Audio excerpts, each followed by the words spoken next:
AOL Maybe. In high school, the Alisters all sat together at a lunch table far, far away from yours. Maybe the social pecking order kept you off the cheerleading squad.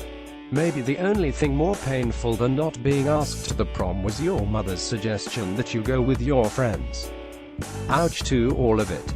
If your workplace sometimes feels like you're reliving high school, that's because you are, said Mitch Prinstein, an adolescent psychology professor at the University of North Carolina and author of the book Popular: The Power of Likability in a Status-Obsessed World.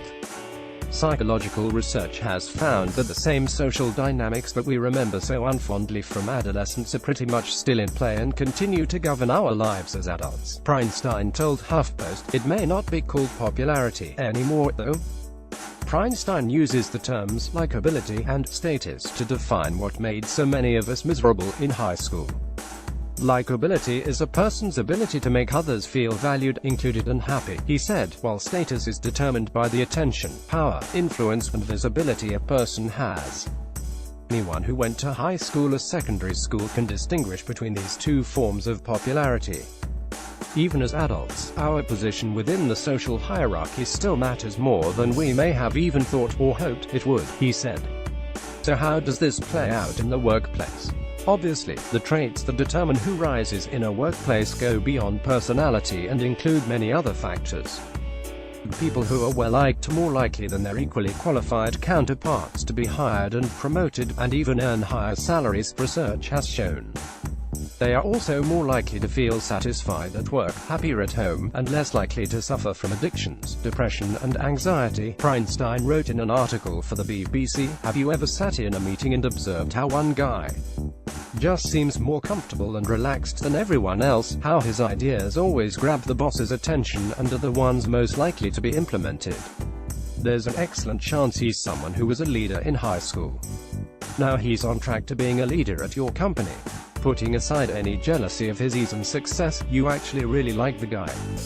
Why? Prinstein says it's because he manages to make everyone feel valued and included, and people with high likability make the best team leaders." But there was another group that sat at that Alisters lunch table in high school. They were considered popular in as much as everyone knew them, but Prinstein calls them the controversials. They oozed self-confidence, but built the following in a way that was the polar opposite of the likables approach. They were the bullies who mocked the failures of others as a way of pumping themselves up. People were afraid to cross them for fear they would be publicly humiliated or made fun of. They had status in high school, but that's not to say everyone liked them. President Donald Trump is a controversial who focuses on status, noted Prinstein. Trump puts people and other nations down to inflate his own self-worth, often using insults. Even his tweets are designed to make others seem ineffectual and weak. And by contrast, he assumes people will see him as strong and effective. Prinstein said, "A controversial who moves up the career ladder generally does so because he or she manages up very well," said Prinstein.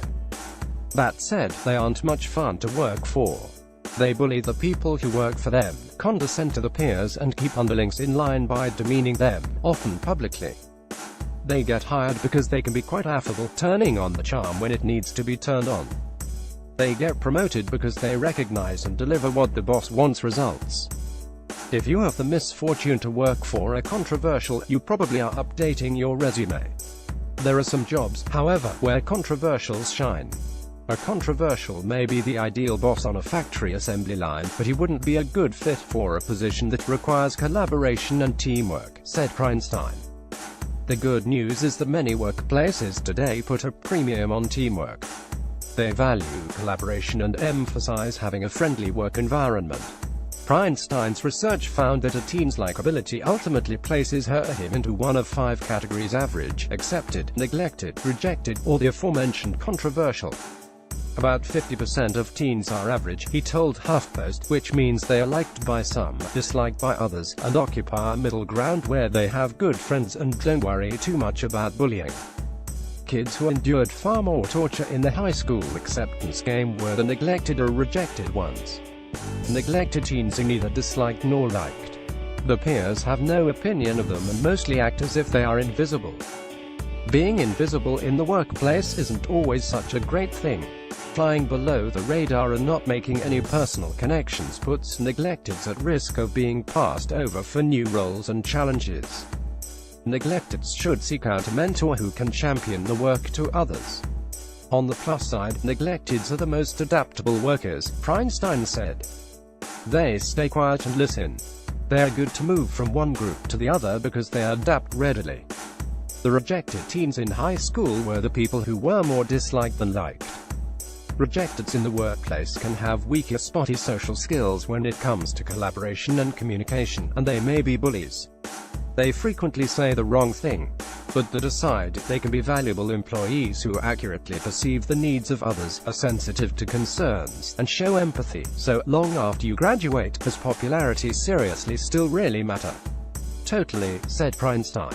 No single employee can ascend the ranks of the corporate ladder without being attuned to popularity. No manager will maintain an engaged, cohesive team without understanding popularity dynamics, and every company's success depends on its ability to fulfill our basic human instincts to feel liked, valued, and included. The good news, Feinstein said, we often self-select our careers and normally wind up in the right spots based on who we are. Download Anne Brenoff, senior writer columnist, HuffPost.